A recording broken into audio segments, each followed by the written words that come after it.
Product and quotient rules and higher order derivatives. We're going to find the derivative of a function using the product rule, quotient rule, and finding the derivative of trig functions as well as higher order derivatives. So the product rule, the product of two differentiable functions, f and g, is itself differentiable. Moreover, the derivative of f times g is the first function times the derivative of the second plus the second function times the derivative of the first.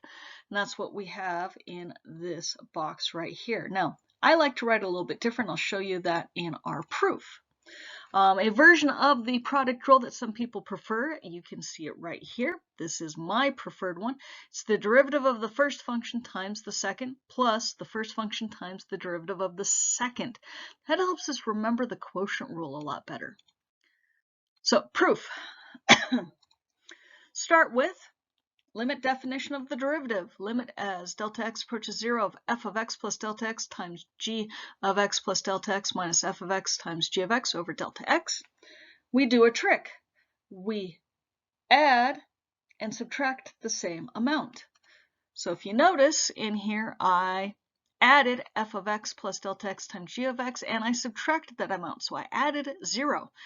And I regrouped them where I've got f of x plus delta x times g of x plus delta x minus f of x plus delta x times g of x in the first group, and f of x plus delta x g of x minus f of x g of x in the second group. That first group I can pull out an f of x plus delta x. In the second group I can pull out a g of x. Now taking a look at what we've got there, I separate them into two separate limits because the limit of a sum is the sum of the limits.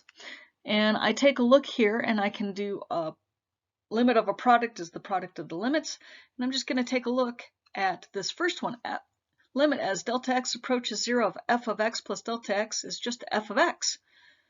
The second part, that's the limit definition of the derivative of g of x, so that's just g prime of x, plus limit as delta x approaches 0 of g of x is just going to be g of x, and limit as delta x approaches 0 of f of x plus delta x minus f of x all over delta x, that's the derivative of f, the limit definition of it. That's how I like to put that whole thing. And as I said, I like to put g prime last, so I just switch it around. d dx equals f prime of x times g of x plus f of x times g of x. That's my preferred way to write it. Find the derivatives of each of the functions. So one of the things I do, these are all products, and the last one has a product and another item. So I like to put down 4 sets of blank parentheses with the plus sign in between, and I just start filling in. So derivative of the first function, derivative of 3x plus 5 is 3, and then times the second function, so I just copy the second function, and then plus the first function times the derivative of the second, so 2x minus 6x squared. And then we kind of multiply those out and combine like terms, and we get h prime of x equals negative 24x to the third minus 21x squared plus 10x. If you need to pause the video to get caught up on that, please do, and then start again. Second one, same thing. Derivative of the first is going to be 2x, just copy the second. Copy the first function, derivative of the second is e to the x, and I kind of look at those that they all have an x and an e to the x. I'm going to pull that out front. So that's x e to the x, and then we would have 2 plus x left inside the parentheses. Now for the next one, notice I put the 4 blank parentheses with the plus in between for the first term, 4x squared times sine x. But I just went ahead and did the derivative of 7 cosine of x. So I've got minus 7, derivative of cosine x is negative sine x. So now the derivative of 4x squared is 8x times the second function, and then 4x squared times the derivative of sine x is cosine x. Do some simplifying.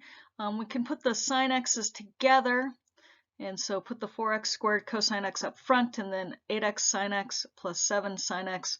I can pull out the sine x and have 8x plus 7 times sine x.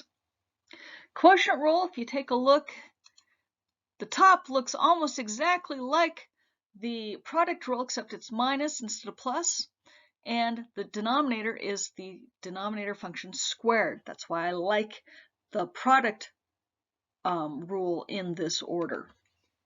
So we're going to use that to practice with some quotients. So for the quotient rule, I start off by writing down blank quotient rule. On top, we do the derivative of the numerator function. In this case, it's just 3 times the denominator function. Then the top function times the derivative of the bottom, which is 4x, and then 2x squared minus 5 goes in the bottom and gets squared. Simplify the top.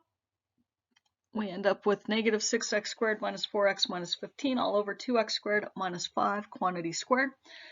If you need to pause the video to see how that works, please do, and then start again. On B, I like to make that complex fraction into one fraction. So I took the 2 in the numerator, took the top and bottom times x over x, and put that together, 2x plus 1 over x, and then that's being divided by x minus 1. That's the same as multiplying by 1 over x minus 1. So we end up with 2x plus 1 over x squared minus x. Now I put down the blank quotient rule.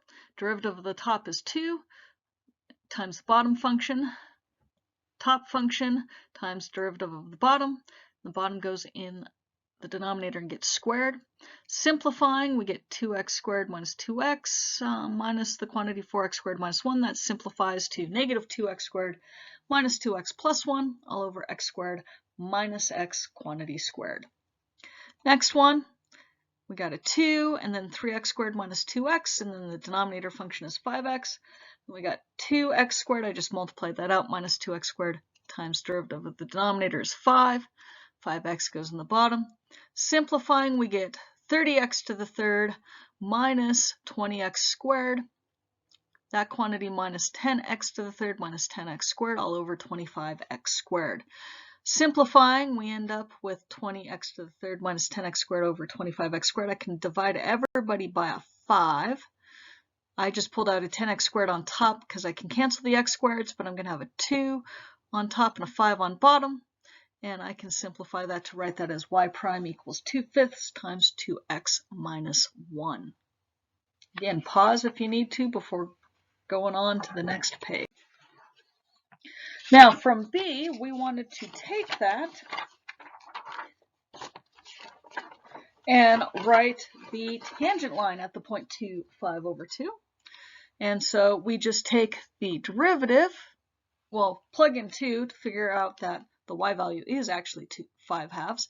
And then we take the derivative and we plug in 2 for all the x's and simplify, which gets us negative 11 over 4. And now we just plug it into the point slope form. Our slope is negative 11/4. That goes in for m.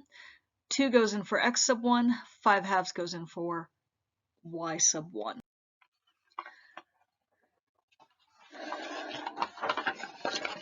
Now, derivatives of trig functions, we've got those up there. So besides sine and cosine, find the derivatives of each function. So we've got a difference. We figure out the first one, that's going to be 6x. And then minus the derivative of cosecant is negative cosecant x cotangent x. So I filled that in. That simplifies to 6x plus cosecant x cotangent x. Then we do the next one, that's product. So I fill out the product, blank product rule, and then derivative of the first is 3x squared times cotangent x, and then x cubed. Derivative of cotangent is negative cosecant squared of x. That simplifies to 3x squared times cotangent of x minus x cubed cosecant squared of x. I could pull out an x squared from everybody. That gets us x squared times the quantity 3 cotangent of x minus x cosecant squared of x. Higher order derivatives, that just means instead of just doing the first derivative, you could do the second derivative, the third, fourth, to the nth derivative. And these are the different ways we have of looking at it. So like position function is s of t. V of t is the derivative of the position function. It's the first derivative. And then acceleration is the first derivative of the velocity, which is the second derivative of the position. Notations y with 2 marks and y with 3 marks are read as y double prime and y triple prime. You can see that here, y prime, y double prime, y triple prime, fourth derivative, nth derivative, f prime, f double prime, f triple prime, f fourth prime, fn prime, dy over dx, d squared y over dx squared, d cubed y over dx cubed. These are all the different ways we have of writing those higher order derivatives. So, example 5, the position function of an object dropped on Mars is s of t equals negative 1.85 t squared plus 3, where s of t is the height in meters and t is the time in seconds after the object is dropped. What is the ratio of Earth's gravitational force to Mars's? So we need to find the acceleration of both, which we have the acceleration for on Earth, so I need to find the second derivative of s of t. So first derivative, which is v of t, is negative 1.85 times 2 times t, which is negative 3.70 t. Second derivative of the position function, first derivative of the velocity function gets me the acceleration function, which is negative 3.70 meters per second squared. The ratio, Earth's gravitational force to Mars's gravitational force is negative 9.8 over negative 3.70, which approximately is about 2.65.